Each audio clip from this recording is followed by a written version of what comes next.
Joining us now, retired Major General James Spider Marks, CNN military analyst and head of geopolitical strategy at Academy Security. Spider, this is the map we've been looking at for days, with 190,000 Russian troops ringing Ukraine. There's really a new focus this morning. Yeah, there really is. I mean, here's where Luhansk and Donetsk are. This is the Donbas region that we've been talking about. What we anticipate and what Putin has said he's going to do is he's now going to bring additional forces into this area. Now, bear in mind, they've been in there since 2014, so this could be an invasion without a shot being fired. One of the things I've been talking about is the next few hours will really tell us a lot. This area is the area that the Russians already more or less control. The Russian-backed separatists there already control, but they claim this entire area here. So what are you watching for? Well, exactly. So the initial move, this is, again, as you've indicated, this is where the separatists have been for the last 7 years. This region is what Putin has said has always been historically Russian. It was taken from him, fall of the Soviet Union, et cetera, et cetera. We've got the history. The big concern I see is not only a move into this area, but also the potential for a move down to, could happen, this is the Dnieper River. I could see where he would be enthusiastic. If you look up here in this map, he would be enthusiastic about achieving this kind of a bite. And I'm not certain how the world would respond to that. How would he do it militarily? Well, not hard at all. Bear in mind, he has forces down here in Crimea. He's got attack helicopters. He's got fighters. He also has naval presence here, the Sea of Azov.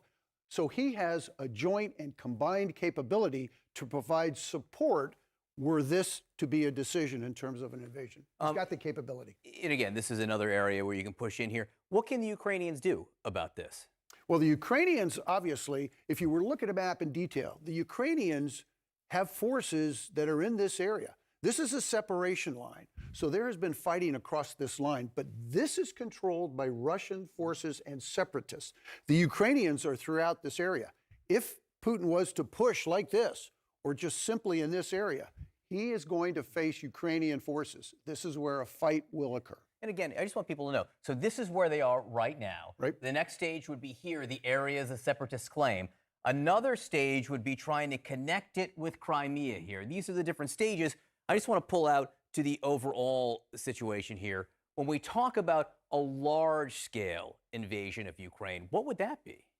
Well, a large-scale invasion could take place, but bear in mind, in my mind, that is not a possibility that exists right now. He has about 200,000 forces here. In order to occupy and control Ukraine, it would take close to about 800,000 forces.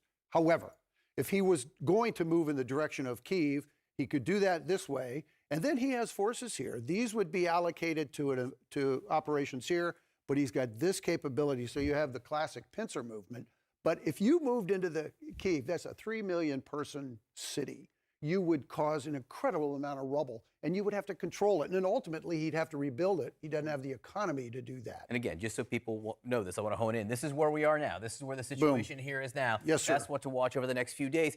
If the goal isn't the entire nation and occupation of the entire nation, what are all these other troops doing here? If all he's talking about is this area down here, why these tens of thousands of forces? This causes pause. This is what we call a head fake. We're paying attention to this.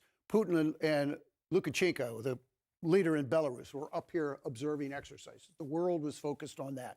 He deploys these forces here. These forces are trained and ready. They're out of their garrison locations. They're in the field. They're doing what soldiers and military folks get paid to do, enhance their readiness. These are ready forces. And so you've got this incredible shadow that's being cast over Ukraine. And I would say long term, Putin wants to control Ukraine, and he's doing it in bite-sized chunks. He's taking a longer view. Look, he's going to be around for another 20 years, right? Here was step one. Here's step two. Step three may be this, and he starts to invalidate the credibility of Zelensky and that government. And again, just so people see the overall larger map of Europe here, Jim was talking about Estonia and the Baltic states up here. I mean, there is Poland's right here. There is concern in terms of other European nations that are NATO allies. Absolutely. And when Putin looks at this, he sees this encroachment of NATO to the east, right? From 1999 till today, those NATO nations have gone from 16 to 30.